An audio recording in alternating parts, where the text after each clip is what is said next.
ज्ञानदीप तेऊ देणारा, ज्ञानदीप तेऊ देणारा, अन्यायाशी लढणारा, ज्ञानदीप तेऊ देणारा, अन्यायाशी लढणारा, बुद्ध विचारांनी मार्ग दाखवणारा, बुद्ध विचारांनी मार्ग दाखवणारा, माझा भारत घडवणारा, माझा भारत घडवणारा डॉक्टर बाबासाहेब आंबेडकर यांच्या महापरिनिर्वाण दिनानिमित्त सर्वजण आपण इथे एकत्रित आलेलो आहोत। सर्वप्रथम मी त्यांच्या प्रतिमेला विनम्र अभिवादन करते।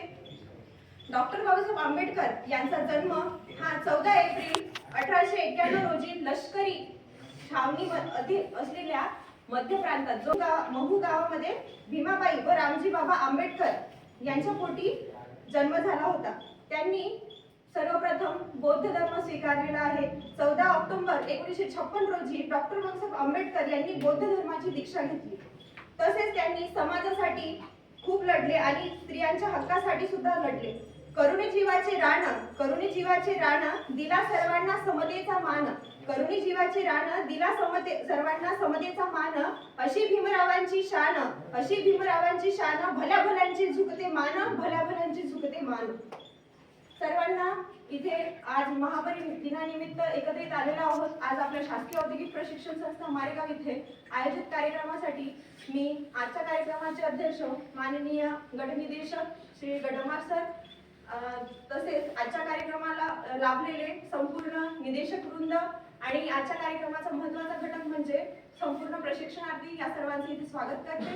आणि सर्वप्रथम आपण दीप प्रज्वलन करून प्रतिमेचा पुष्पहार अर्पण करूया असं मी माध्यमांना आमंत्रित करते।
डॉक्टर बाबासाहेब आंबेडकर यांना असंख्य उपाध्या होत्या, जसे बोधिसत्व, उच्च शिक्षित, अर्थशास्त्रज्ञ, न्यायशास्त्रज्ञ, राजकारणी, तत्वज्ञ आणि समाजसुधारक असे असंख्य उपाध्यांनी ते भरीत परिपूर्ण, जसं एखाद्या पुरुषाचं किंवा स्त्रियाचं आपण असं म्हणू की अलंकाराने ते पूर्ण भूषित असते। एखादी स्त्री जर पूर्ण दागिने घालते तर ती पूर्ण अलंकाराने भूषित असते, पण डॉक्टर बाबासाहेब आंबेडकरांचं असं होतं की त्यांनी पदव्यांनी आणि त्यांच्या उपाध्यांनी ते पूर्ण अलंकार भूषित होते, असे ते महामानव होते. त्यांना शतशः. आणि आजच्या कार्यक्रमाचे प्रास्ताविक करता मी माननीय गड्डरमार सरांना इथे 2 शब्द बोलण्याकरिता आमंत्रित करते. सर्वप्रथम विश्वरत्न, भारतरत्न, विद्याभूषण डॉक्टर बाबासाहेब आंबेडकर यांना विनम्र अभिवादन. सर्वांना माहीतच आहे आपल्या भारतासाठी काय केलेलं आहे ते सर्वांना ज्ञात आहे. आपण दररोज जे संविधान वाचत असतो ते सर्व परिश्रम बाबासाहेबांनी घेतलेला आहे आणि संपूर्ण जग आपला भारत आणि संपूर्ण जग म्हणा हरकत नाही त्यांना नतमस्तक होत असते. त्यांच्या कार्यामुळे सर्वांना असं एक प्रेरणा मिळत असते. आणि महत्त्वाचं म्हणजे आपला भारत देश त्या संविधानामुळे चालत असते. संविधान आपल्या बाबासाहेबांनी लिहिलेले आहे आणि जगातलं एकमेव असं आपलं संविधान आहे की सर्व लोकांनी मिळून ते चालवायचं आहे. ते सगळ्यांना माहीतच आहे. या 6 डिसेंबरला या महामानवाचं देहावसन झालं होतं आणि दादरला त्यांची समाधी आहे. तरी पुनश्च आपण या महामानवाला विनम्र अभिवादन करतो आणि माझे 2 शब्द त्याग करावा लागला जे काही त्यांच्यासोबत घडले. सध्या डॉक्टर आंबेडकर राष्ट्रीय स्मारक असं म्हणून ते दिल्लीला येथे आहे आणि 7 डिसेंबरला रोजी मुंबई येथील चैत्यभूमी येथे त्यांच्यावर बौद्ध पद्धतीने अंतिम संस्कार करण्यात येतात.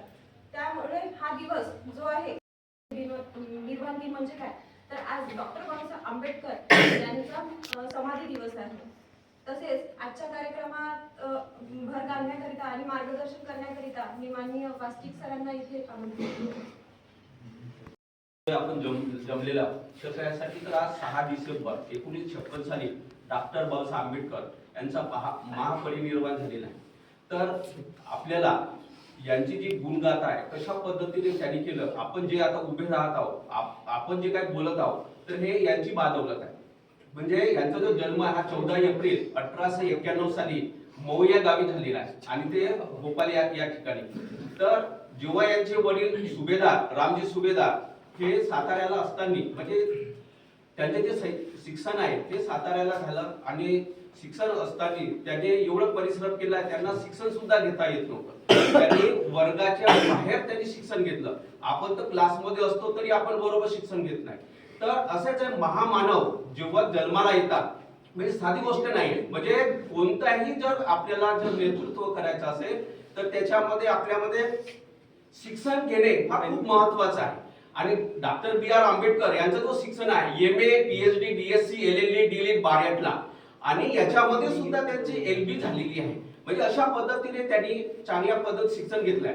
आणि शिक्षण घेणे म्हणजेच आपण सगळंच केलो असं नाही. तर त्याच्यामध्ये आपल्याला जे आपल्यामध्ये बोलण्याची टेक्निक किंवा त्याच्यामध्ये आपल्यामध्ये असलेले जे गुण आहेत ते जिथपर्यंत आपण समोर आणत नाही किंवा आपण प्राप्त करू शकत नाही तिथपर्यंत आपल्याला काय होते का नाही हे आपण काहीच सांगू शकत नाही.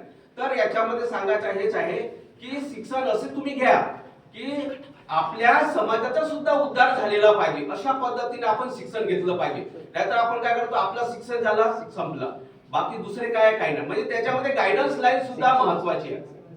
म्हणजे हे जे शिक्षण केलेलं आहे यांनी फक्त आपल्या पुरतं केलेलं नाही किंवा समाजापुरताच केलेलं नाही की सगळ्यांचा त्यांनी विचार केलेला आहे. जेव्हा भारतीय राज्यघटना जे लिहिलेली आहे तर त्याच्यामध्ये आम्ही हा शब्द वापरलेला आहे. यांनी मी हा शब्द वापरलेला नाही. म्हणजे याचाच अर्थ की यांनी सगळे जे काही समाजामध्ये असलेले जे घटक असतात त्या सगळ्या घटकांना एकत्रित केलं आणि एकत्रित करून झाल्यानंतर सगळ्यांना त्यांनी समता, स्वातंत्र्य, बंधुता, न्याय अशा पद्धतीने त्यांनी काय दिले त्यांना आपल्याला त्यांनी शिकवण दिलेली आहे. या शिकवणीच्या आधारित भारतीय जी राज्यघटना आहे ही अंमलात आणलेली आहे.